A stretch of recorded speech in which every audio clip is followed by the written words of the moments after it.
Okay. I got to do a little digging real quick just to make sure. Yep, Bible AV15. Oh, hold on. Got to finish typing that in.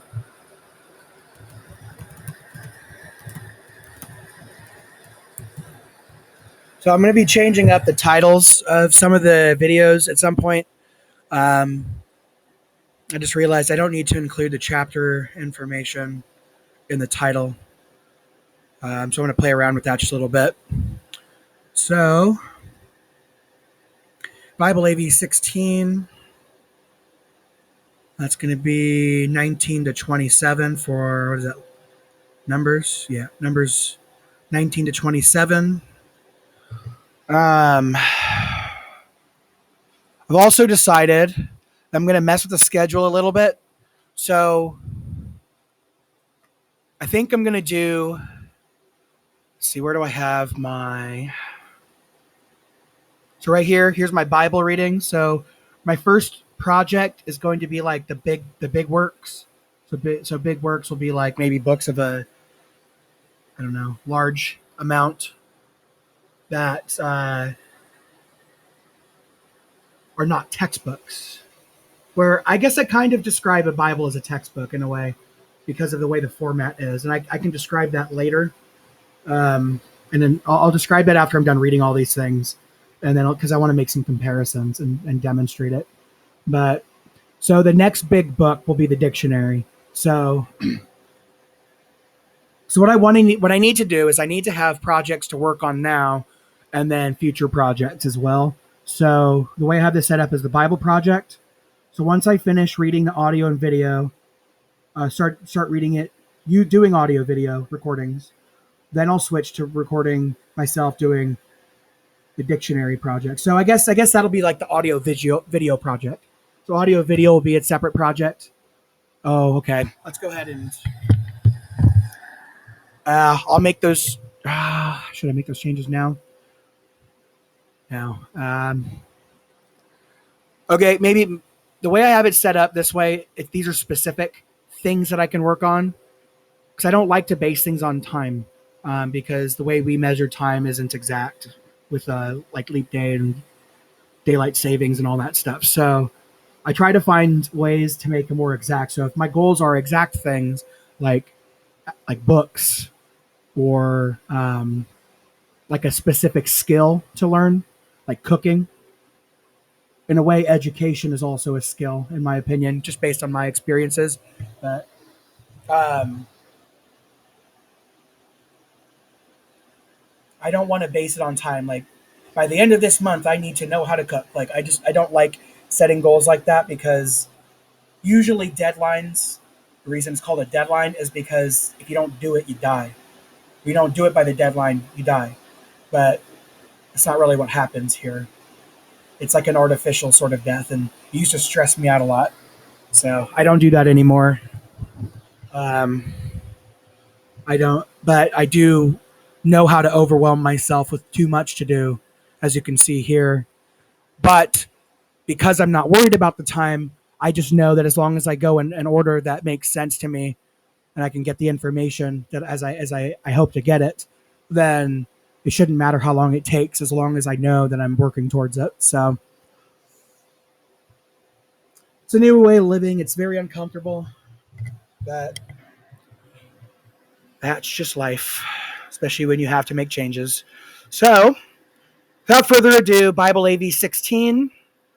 So let's open up JW.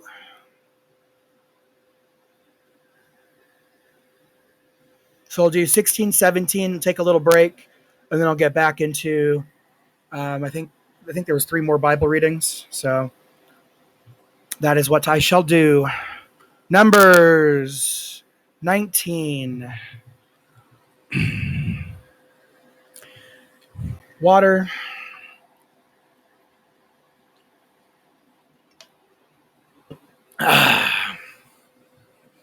Jehovah spoke again to Moses and Aaron, saying, "This is a statute of the law that Jehovah has commanded. Tell the Israelites that they should take for you a sound red cow in which there is no defect, and upon which no yoke has come. You are to give it to Eleazar, the priest, and he will lead it outside the camp, and it will be slaughtered before him. Then Eleazar, the priest, will take some of its blood with its finger and spatter its blood 7 times straight towards the front of the tent of meeting. The cow will then be burnt before his eyes. Its skins and its flesh and its blood together with its dung will be burnt. And the priest will take the cedar wood, hyssop, and scarlet material and throw them into the fire where the cow is being burnt. The priest will then wash his garments and bathe himself in water, and afterward he may come into the camp, but the priest will be unclean until the evening. The one who burns the cow will wash his garments in water and bathe himself in water, and he will be unclean until the evening. A clean man will gather up the ashes of the cow and deposit them outside the camp in a clean place, and they should be kept by the assembly of the Israelites to prepare water that will be used for cleansing. It is a sin offering. The one gathering the ashes of the cow will wash his garments and be unclean until the evening. This will serve the Israelites and the foreigner who is residing in their midst as a lasting statute. Anyone touching a dead person will be unclean for 7 days. Such one should purify himself with the water on the 3rd day, and on the 7th day he will be clean. But if he does not purify himself on the 3rd day, on the 7th day he will not be clean. Everyone who touches the corpse of any dead person and does not purify himself has defiled Jehovah's tabernacle, and that person must be cut off from Israel. Because the water for cleansing has not been sprinkled on him, he continues unclean. His uncleanness remains upon him. This is the law that applies when a man dies in a tent. Everyone who enters the tent and everyone who was already in the tent will be unclean for 7 days. Every opened container with no lid tied on it is unclean. Everyone in the open field who touches someone killed with the sword or a corpse or the bone of a man of a burial place will be unclean for 7 days. They should take for the unclean one some of the ashes of the sin offering that was buried or burnt and pour running water on them in a container. Then a clean man will take hyssop and dip it into the water and spatter it on the tent and on the containers and on the people who were there and on the one who touched the bone or the slain one or the corpse or the burial place. The clean person will spatter it on the unclean one on the 3rd day and on the 7th day, and he will purify him from sin on the 7th day.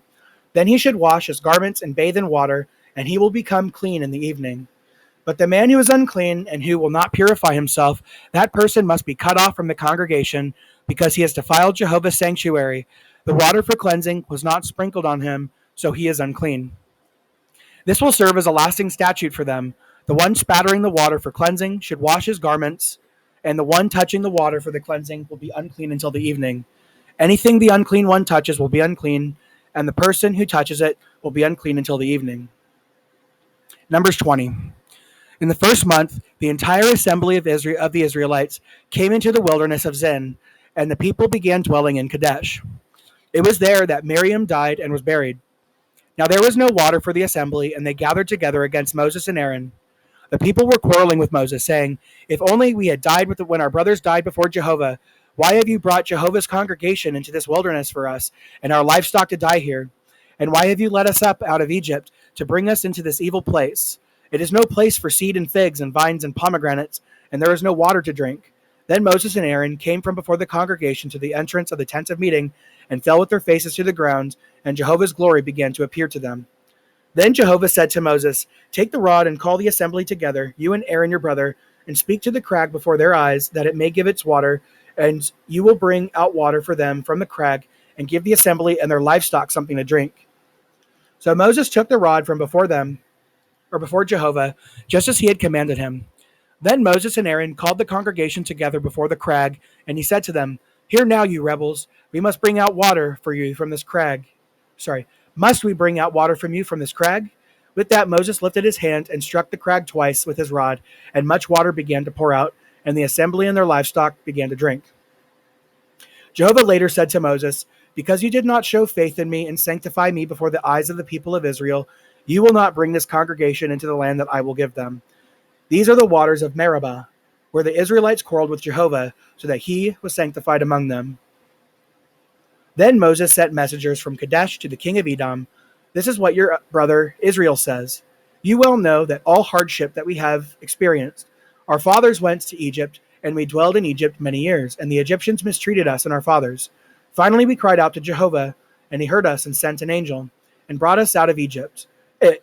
Sorry, there's a spasm.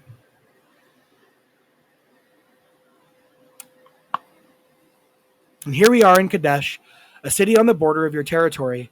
Please let us pass through your land. We will not pass through any field or vineyard, and we will not drink the water of any well. We will march on the king's road without turning to the right or to the left until we pass through your territory. However, Edom said to him, You may not pass through our territory. If you do, I will come out with the sword to meet you.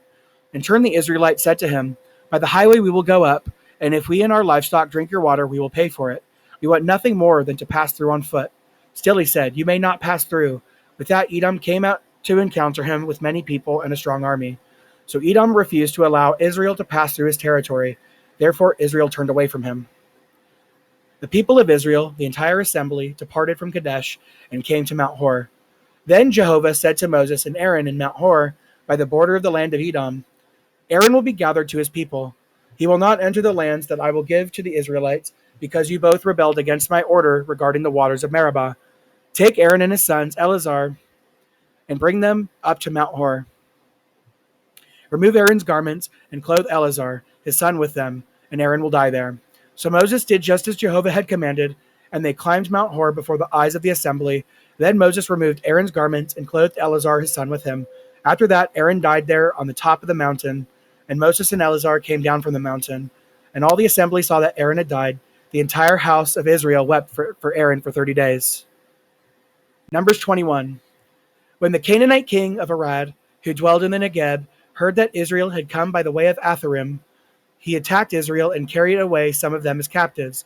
So Israel made his vow to Jehovah, If you give this people into my hand, I will without fail devote their cities to destruction.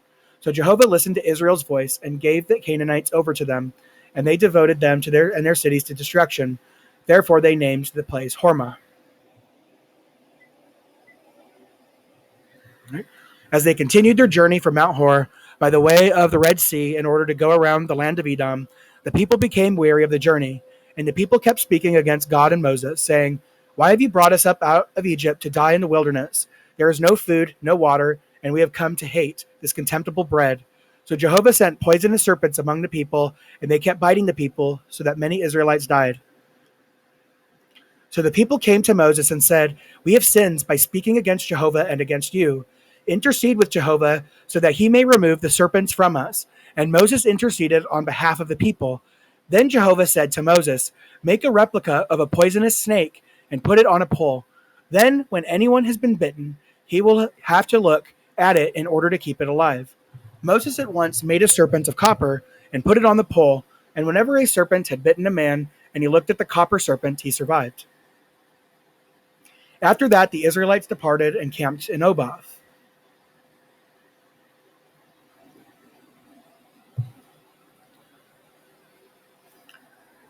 Then they departed from Oboth and camped in Ayebarim, in the wilderness that faces Moab toward the east. From there they departed and camped by the valley of Zered. From there they departed and camped in the region of the Arnon, which is in the wilderness that extends from the border of the Amorites. For Arnon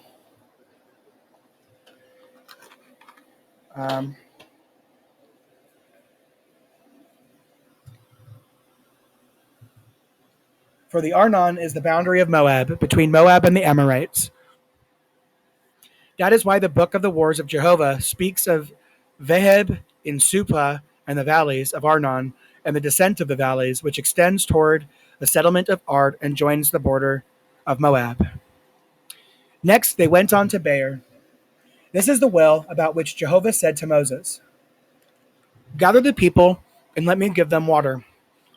At that time, Israel sang the song, Spring up, O well, respond to it, the well that princes dug, that nobles of the people excavated, with the commander's staff and with their own staffs. Then they went from the wilderness on the Mattanah, onto Mattanah, from Mattanah onto Nahalil, and from Nahalil to Bamoth. They went from Bamoth on to the valley that is in the territory of Moab, on top of Pisgah, which overlooks Jeshimon. Israel now sent messengers to Sihon, the king of the Amorites, saying, "Let us pass through your land. We will not turn aside into a field or a vineyard.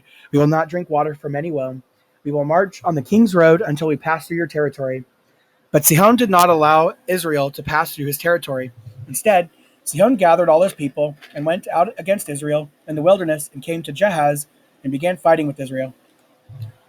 But Israel defeated him with the sword and took possession of his land, from the Arnon to the Jabbok, near the Ammonites, because Jazer borders the territory of the Ammonites. So Israel took all these cities, and they began dwelling in all the cities of the Amorites, in Heshbon and all its dependent towns. For Heshbon was the city of Sihon, the king of the Amorites, who had fought with the king of Moab and taken all his land from him as far as the Arnon. That is what gave rise to the taunting proverbial saying, "Come to Heshbon, let the city of Sihon be built and firmly established."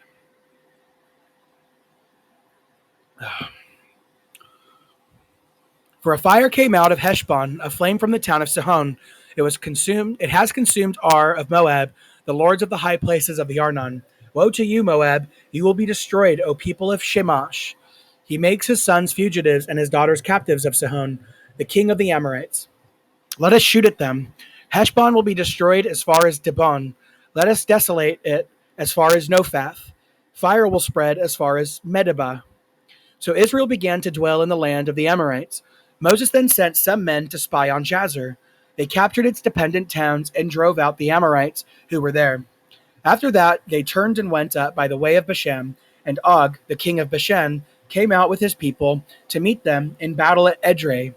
Jehovah said to Moses, "Do not be afraid of him, for I will give him and all his people and his land into your hand. And you will do to him just as you did to Sihon, the king of the Amorites who lived in Heshbon." So they kept striking him down, along with his sons and all his people, until none of his people survived, and they took possession of his land. Numbers 22. Then the Israelites departed and camped on the desert plains of Moab across the Jordan from Jericho. Now Balak, the son of Zippor, saw all that Israel had done to the Amorites, and Moab became very frightened of the people, because they were so many indeed. Moab felt sick with fear because of the Israelites. So Moab said to the elders of Midian, "Now this congregation will devour all our surroundings, just as bull devours the grass in the fields." Balak, the son of Zippor, was king of Moab at the time. He sent messengers to Balaam, the son of Beor, at Pethor, which is by the river in his native land. He summoned him, saying, "Look, a people has come out of Egypt. Look, they have covered the face of the earth, and they are dwelling right in front of me. Now please come and curse this people for me, for they are mightier than I am. Perhaps I can defeat them and drive them out of the land. For I well know that the one whom you bless is blessed, and the one whom you curse is cursed." So the elders of Moab and the elders of Midian traveled with the fee for divination in their hands, and went to Balaam and conveyed to him Balak's message. At that he said to them, "Spend the night here, and I will bring back to you whatever word Jehovah speaks to me." So the princes of Moab stayed with Balaam. Then God came to Balaam and said, "Who are these men with you?" Balaam said to the true God, "Balak, the son of Zippor, the king of Moab, has sent me a message, saying, 'Look, the people who are coming out of Egypt are covering the face of the earth. Now come and put a curse on them for me. Perhaps I may be able to fight against them and drive them out.' But God said to Balaam, 'You must not go with them. You must not curse the people, for they are blessed.' Balaam got up in the morning and said to the princes of Balak, 'Go to your land, for Jehovah has refused to let me go with you.' So the princes of Moab departed and returned to Balak, and he said, 'Balaam has refused to come with us.' However, Balak again sent princes, more numerous and more distinguished than the first group. They came to Balaam and said to him, 'This is what Balak the son of Zippor has said. Please do not let anything hinder you from coming to me, for I will honor you greatly, and I will do anything you tell me to do. So come, please, and curse this people for me.' But Balaam answered the servants of Balak, 'If Balak were to give me his house full of silver and gold, I could not do anything beyond the order of Jehovah my God, whether small or great. But please stay here tonight also, so that I may learn what else Jehovah will tell me.'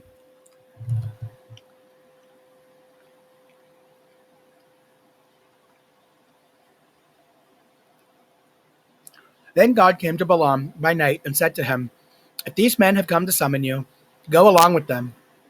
but you may speak only the words that I tell you to say. So Balaam got up in the morning and saddled his donkey and went with the princes of Moab. But God's anger blazed because he was going, and Jehovah's angel stationed himself in the road to resist him. Now Balaam was riding on his donkey, and two of his attendants were with him. And when the donkey saw Jehovah's angel standing in the road with a drawn sword in his hand, it tried to turn off the road into the field. But Balaam began to beat the donkey to make it return to the road. Then Jehovah's angel stood in a narrow path between two vineyards, with stone walls on both sides. When the donkey saw Jehovah's angel, it began to squeeze itself against the wall, and it jammed Balaam's foot against the wall, and Balaam began beating it again. Jehovah's angel now passed by again and stood in a narrow place where there was no way to turn to the right or to the left. When the donkey saw Jehovah's angel, it lay down under Balaam, so Balaam became furious and kept beating the donkey with a staff. Finally, Jehovah caused the donkey to speak, and said to Balaam, "What have I done to you to make you beat me these 3 times?" Balaam replied to the donkey, "It is because you have made a fool of me. If only I had a sword in my hand, I would kill you." Then the donkey said to Balaam, "Am I not your donkey that you have ridden on all your life until today? Have I ever treated you this way before?" He replied, "No." Then Jehovah uncovered Balaam's eyes, and he saw Jehovah's angel standing in the road with a drawn sword in his hand. At once he bowed low and prostrated himself on his face. Then Jehovah's angel said to him, "Why have you beaten your donkey these 3 times? Look, I myself came out to offer resistance, but your way is in defiance of my will. The donkey saw me and tried to turn away from me these 3 times. Supposing it had not turned away from me, by now I would have killed you and let the donkey live." Balaam said to Jehovah's angel, "I have sinned, because I did not know that it was you standing in the road to meet me. And now if it is bad in your eyes, I will go back." But Jehovah's angel said to Balaam, "Go with the men, but you may speak only the words that I tell you." So Balaam continued going with the princes of Balak. When Balak heard that Balaam had come, he immediately went out to meet him at the city of Moab, which is on the bank of the Aram, on the border of the territory. Balak said to Balaam, "Did I not send for you? Why did you not come to me? Did you think that I am not able to honor you greatly?" Balaam replied to Balak, "Well, I have come to you now, but will I be allowed to say anything? I can only speak the words that God puts in my mouth." So Balaam went with Balak, and they came to Kiriath Huzoth. Balak sacrificed cattle and sheep and sent some to Balaam and the princes who were with him. In the morning, Balak took Balaam and brought him up to Bamoth Baal. From there, he could see all the people. Numbers 23.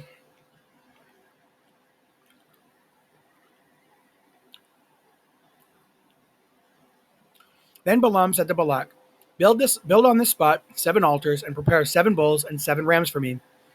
Balak immediately did just as Balaam had said. And Balak and Balaam offered up a bull and a ram on each altar. Balaam then said to Balak, "Stay here by your burnt offering, and I will go. Perhaps Jehovah will get in touch with me.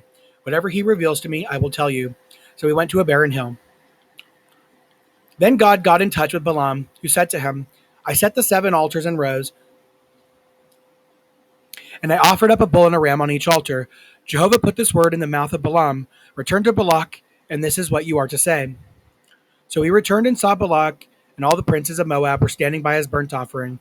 Then he spoke this proverbial saying, "Balak the king of Moab has brought me from Aram, from the mountains of the east, to come to curse Jacob for me. Yes, come to denounce Israel. How can I put a curse on those whom God has not cursed? And how could I denounce those whom Jehovah has not denounced? From the top of the rocks I see them, and from the hills I see them.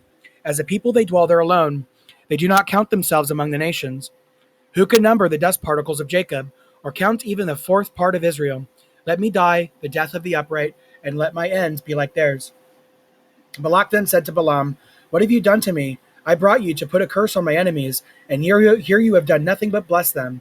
He answered, "Must I not speak whatever Jehovah puts in my mouth?" Balak said to them, "Please come with me to another place from which you can see them. You will see only a part of them. You will not see see them all. Put a curse on them for me from there."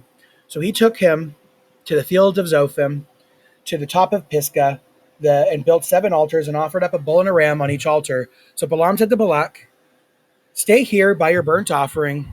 while I get in touch with him over there. And Jehovah got in touch with Balaam and put this word in his mouth. Return to Balak, and this is what you are to say. So he came with him and saw that he was waiting by his burnt offering, and the princes of Moab were with him. Balak asked him, what has Jehovah said? Then he spoke this proverbial saying, Get up, Balak, and listen. Hear me, O son of Zippor. God is not a mere man who tells lies, nor a son of man who changes his mind. When he says something, will he not do it? When he speaks, will he not carry it out? Look, I have been taken to bless. Now he is blessed, and I cannot reverse it. He does not tolerate any magical power against Jacob, and he does not allow any trouble against Israel. Jehovah his God was with them, and he is loudly hailed as king among them. God is bringing them out of Egypt. He is like the horns of a wild bull for them. For there are no omens of doom against Jacob, nor any divination against Israel. At this time, it may be said about Jacob and Israel, look at what God has done. Here is a people who will rise up like a lion, and like the lion, it will raise itself up. It will not lie down until it eats each prey and drinks the blood of the slain ones. Balak then said to Balaam, if on the one hand you cannot put any curse on him, then on the other hand you should not bless him either. Balaam answered Balak, did I not say to you, I will do all that Jehovah says? Balak said to Balaam, please come and let me take you yet to another place. Balak, perhaps it will be right in the eyes of the true God for you to put a curse on him for me from there. So Balak took Balaam to the top of Peor, which looks toward Jeshimon. Then Balaam said to Balak, build 7 altars on this spot and prepare 7 bulls and 7 rams for me. So Balak did it just as Balaam had said, and he offered up a bull and a ram on each altar. When Balaam saw that it pleased Jehovah to bless Israel, he did not go away to search for omens of doom, but he turned his face to the wilderness. When Balaam raised his eyes and saw Israel encamped by his tribes, then the Spirit of God came upon him. He then spoke this proverbial saying, the saying of Balaam, the son of Beor, and the saying of a man whose eyes have been opened, the saying of the one hearing the mighty word of God, or hearing the word of God, who saw a vision of the Almighty, who has bowed down his eyes with his eyes uncovered. How beautiful are your tenants, O Jacob, your tabernacles, O Israel. Like the valleys, they have extended a long way, like gardens by the river, like aloes that Jehovah has planted, like cedars by the waters. Water keeps trickling from his 2 leather buckets, and his seed is sown by many waters. His king also will be greater than Agag, and his kingdom will be exalted.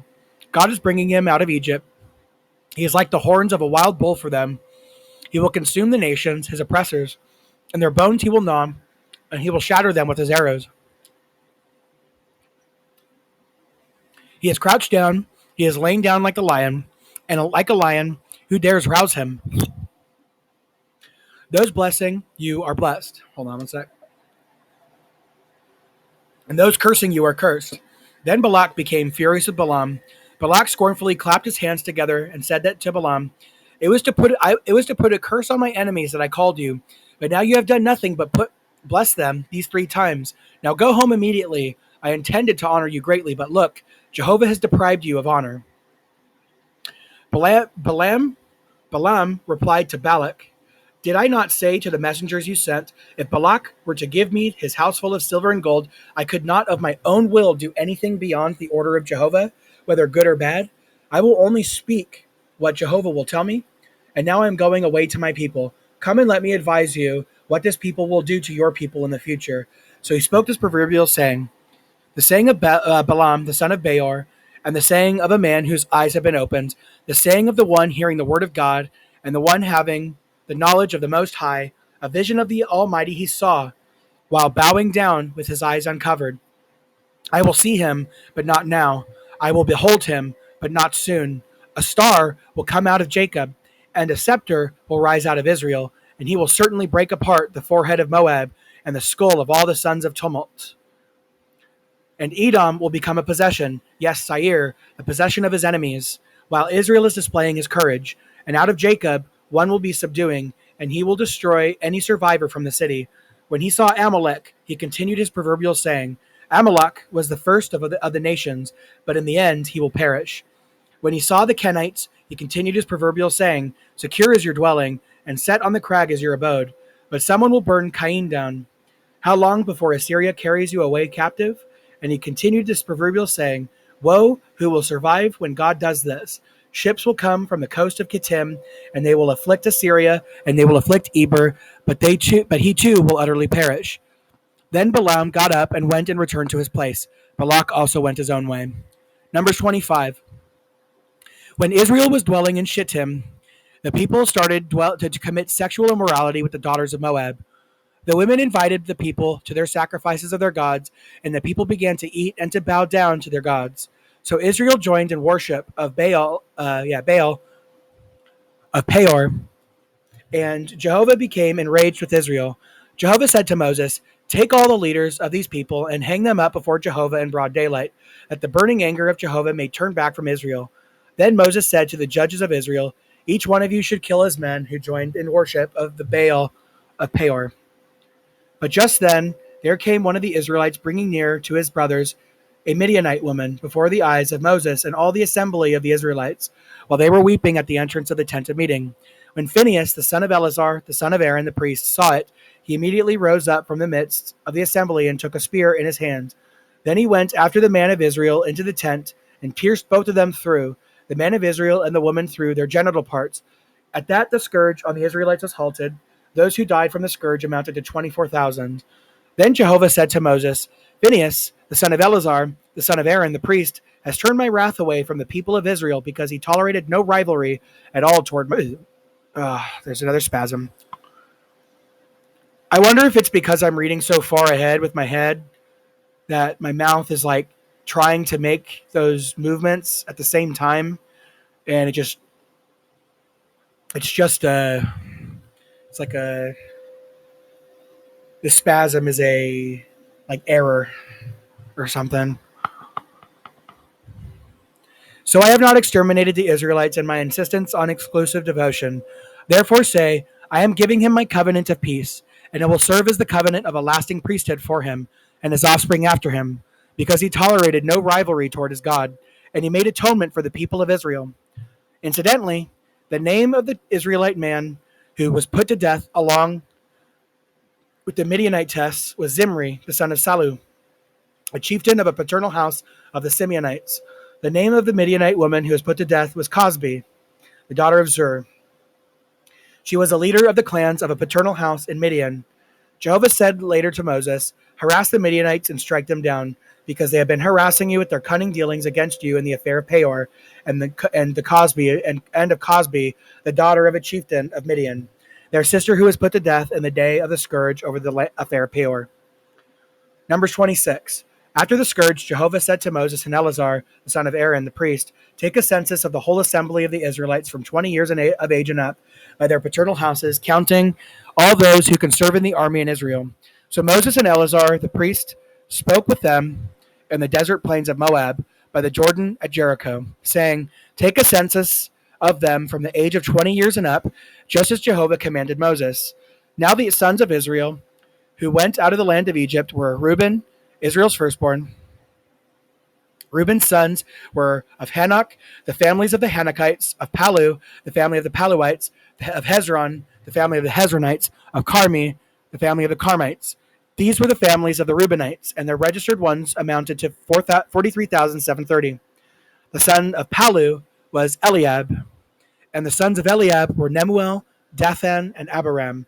This Dathan and Abiram were chosen ones of the assembly who fought against Moses and Aaron, along with Korah's group, when they fought against Jehovah. Then the earth opened and swallowed them up. As for Korah, he died with his supporters when the fire consumed 250 men, and they became a warning example. However, the sons of Korah did not die. The sons of Simeon, by their families, were Nemuel, the family of the Nemuelites; of Jamin, the family of the Jaminites; of Jachin, the family of the Jachinites; of Zerah, the family of the Zerahites; of Shaul, the family of the Shaulites. These were the families of the Simeonites, 22,200. The sons of Gad, by their families, were of Zephon, the family of the Zephonites; of Haggai, the family of the Haggites; of Shuni, the family of the Shunites; of Ozni, the family of the Oznites; of Eri, the family of the Erites, of Arad, the family of the Aradites, of Areli, the family of the Arelites. These were the families of the sons of Gad, and their registered ones were 40,500. The sons of Judah and were and Onan. However, and Onan died in the land of Canaan. And the sons of Judah by their families were of Shelah, the family of the Shelonites, of Perez, the family of the Perizzites, of Zerah, the family of the Zerahites. And the sons of Perez were Hezron, the family of the Hezronites, of Hamul, the family of the Hamulites. These were the families of Judah, and the registered ones were 76,500. The sons of Issachar by their families were of Tola, the family of the Tolaites, of Puvah, the family of the Punites, of Jashub, the family of the Jashubites, of Shimron, the family of the Shimronites. These were the families of Issachar, and the registered ones were 64,300. The sons of Zebulun by their families were of Sered, the family of the Seredites, of Elon, the family of the Elonites, of Jaleel, the family of the Jaleelites. These were the families of the Zebulunites, and their registered ones were 60,500. The sons of Joseph by their families were Manasseh and Ephraim. The sons of Manasseh were Machir, the family of Machir, the Machirites, and Machir became father to Gilead, of Gilead, the family of the Gileadites. These were the sons of Gilead, of Ezer, the family of the Ezerites, of Helek, the family of the Helekites, of Asriel, the family of the Asrielites, of Shechem, the family of the Shechemites, of Shemida, the family of the Shemidaites, of Hefer, the family of the Heferites. Now Zelophehad, the son of Hefer, had no sons, only daughters. And the names of the daughters of Zelophehad were Mala, Noah, Hagla, Milcah, and Tirzah. These are the families of Manasseh, and their registered ones were 52,700. These were the sons of Ephraim, by their families of Shuthelah, the family of the Shuthelahites, of Betcher, the family of the Betcherites, of Tahan, the family of the Tahanites. And these are the sons of Shuthelah, of Iran, the family of the Aaronites. These are the families of the son of Ephraim, and their registered ones were 32,500. These were the sons of Joseph by their families. The sons of Benjamin by their families were of Bela, the family of the Belaites, of Ashbel, the family of the Ashbelites, of Asherim, the family of the Asherimites, of Shephufam, the family of the Shephumites, of Hufam, the family of the Hufamites. The sons of Bela were Ard and Naaman, of Ard, the family of the Ardites, and Naaman, the family of the Naamites. These were the sons of Benjamin by their families, and their registered ones were 45,600. These were the sons of Dan by their families, of Shuham, this family of the Shuhamites. These were the families of Dan by their families. All the families of the Shuhamites, of their registered ones, were 64,400.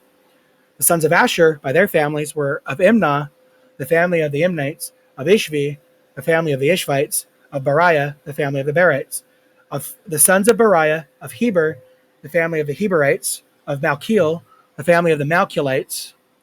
The name of Asher's daughter was Sarah. These were the families of the sons of Asher, and their registered ones were 53,400. The sons of Naphtali, by their families, were of Jaziel, the family of the Jazielites, of Guni, the family of the Gunites, of Jezer, the family of the Jezerites, of Shillem, the family of the Shillemites. These were the families of Naphtali by their families, and the registered ones were 45,400. This is the total of those registered of the Israelites, 601,730. After that, Jehovah said to Moses, "Among these, the land should be divided as an inheritance according to the list of the names. For the larger groups, you should increase the inheritance, and for the smaller groups, you should reduce the inheritance. Each group's inheritance should be given in proportion to the number of those registered. However, the land should be apportioned by lot. They should receive their inheritance according to the names of the tribes of their fathers. Each inheritance will be determined by lot and apportioned among the larger and smaller groups." Now these were the registered ones of the Levites, by their families: of Gershon, the family of the Gershonites; of Kohath, the family of the Kohathites; of Merari, the family of the Merarites. Sorry, one sec. Okay. These were the families of the Levites: the family of the Libnites, the family of the Hebronites, the family of the Malites, the family of the Mushites, and the family of the Korahites. Kohath became father to Amram, and the name of Amram's wife was Jochebed, Levi's daughter, whom his wife bore to Levi in Egypt. And to Amram she bore Aaron and Moses and their sister Miriam. Then to Aaron there were born Nadab, Abihu, Eleazar, and Ithamar. But Nadab and Abihu died for presenting unauthorized fire before Jehovah. The total of these registered was 23,000, all males from a month old and up, for they were not registered among the Israelites, because no inheritance was to be given to them among the Israelites. These are the ones registered by Moses and Eleazar, the priest, when they registered the Israelites in the desert plains of Moab by the Jordan at Jericho. But among them there was no one who had been registered by Moses and Aaron the priest in the census of the Israelites taken in the wilderness of Sinai. For Jehovah had said concerning them, they will die without fail in the wilderness. So there was not a man left of them except Caleb the son of Jephunneh and Joshua the son of Nun. Numbers 27. Then the daughters of Zelophehad, the son of Hepher, the son of Gilead, the son of Machir, the son of Manasseh, of the families of Manasseh, the son of Joseph, approached. And the names of his daughters were Mahlah, Noah, Haglah, Milcah, and Tirzah. They stood before Moses, Eleazar the priest, the chieftains, and all the assembly of the entrance of the tent of meeting, and said, Our father died in the wilderness, but he was not among the group who banded together against Jehovah, the supporters of Korah, but he died for his own sin, and he did not have any sons. Why should the name of our father be lost from his family, because he had no son? Give us a possession among our father's brothers. So Moses presented their case before Jehovah. Jehovah then said this to Moses, The daughters of Zelophehad are correct. You should by all means give them the possession as an inheritance among their father's brothers, and transfer their father's inheritance to them. And tell the Israelites, if a man dies without having a son, you must then cause his inheritance to pass his daughter. And if he has no daughter, you will give his inheritance to his brothers. And if he has no brothers, you will give his inheritance to his father's brothers. And if his father has no brothers, you will give his inheritance to the closest blood relative in his family, and he will take possession of it. This will serve as a statute by judicial decision for the Israelites, just as Jehovah had commanded Moses. Then Jehovah said to Moses, Go up into the mountain of Abarim and view the land that I will give the Israelites. When you have seen it, you will also be gathered to your people, just as Aaron your brother was. Because when the assembly was quarreling with me in the wilderness of Zin, you rebelled against my order to sanctify me before them by means of the waters. These are the waters of Meribah at Kadesh in the wilderness of Zin. Then Moses said to Jehovah, Let Jehovah the God of the spirit of all people anoint over the assembly of man, who will go out and come in before them, and who will lead them out and bring them in, so that Jehovah's assembly may not become like sheep that have no shepherd. So Jehovah said to Moses, Take Joshua the son of Nun, a man in whom there is spirit, and lay your hand on him. Then stand him before Eleazar the priest, and before all the assembly, and you must commission him before their eyes. You are to confer some of your authority on him, so that all the assembly of the Israelites may listen to him. He will stand before Eleazar the priest, who will inquire in his behalf by the judgment of the Urim by Jehovah. At this order they will go out, and his order they will come in. He and all the Israelites with him and all the assembly. So Moses did just as Jehovah had commanded him. He took Joshua and stood him before Eleazar the priest and before all the assembly, and he laid his hand on him and commissioned him, just as Jehovah had spoken through Moses. That's the end of AV16.